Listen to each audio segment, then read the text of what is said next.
Hey Denver, it's Ray Williams, your mortgage maestro from Summit Mortgage. Today I'm going to talk to you about a break even. Don't adjust your monitor, don't adjust your screen. Those effects are there for real. And because when I get into geeking out, as I talk about with my clients, it may confuse you, but really it's pretty simple math. And let me try to break it down for you. Let's take an example. Let's say you're buying a $300,000 house.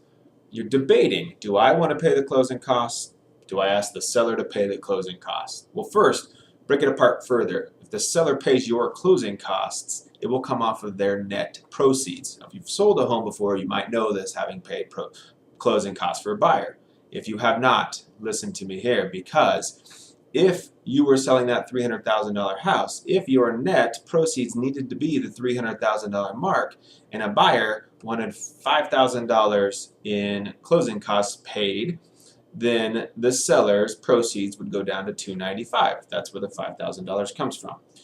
Well, taking it a step further, you can imagine that if the seller wanted $300,000 net and you were wanting $5,000 closing costs paid by the seller, they're going to bump that price to $305, so they still end up at $300,000. Last approach before we land here, what that means is you could ask for those closing costs to be paid, and yes, that price could go up to $305. What if your lender, wait, what did you say? Yes, I said, what if your lender paid your closing costs? This can happen. I do it all the time. What do I mean there? Well, what if you still got the house for $300, but you took 1/4% higher in interest rate? Ray, why would I do that? 1/4% higher in rate? Oh my gosh, what are you talking about a higher rate? Yeah, I am. Because that 1/4% higher in rate, you'll owe less money. You started off with a $300,000 purchase price. Therefore, the actual change is $16 a month. Let's take the math.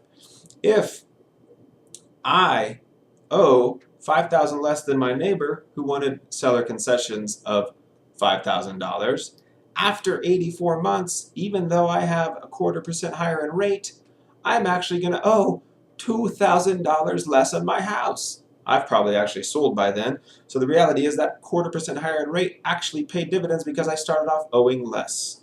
That's just quick math, folks. That's how I do it here. Check me out on Twitter, rwilliamsdenver. I'm making sure you get your right strategy for your home. Don't always need seller concessions. You don't even always need the lowest rate. We're going to talk more about that in the future. Look us up. You can email me, rwilliams@summit-mortgage.com. Again, Denver's Mortgage Maestro. You can reach us out at 303-779-0591, and we'll talk to you soon.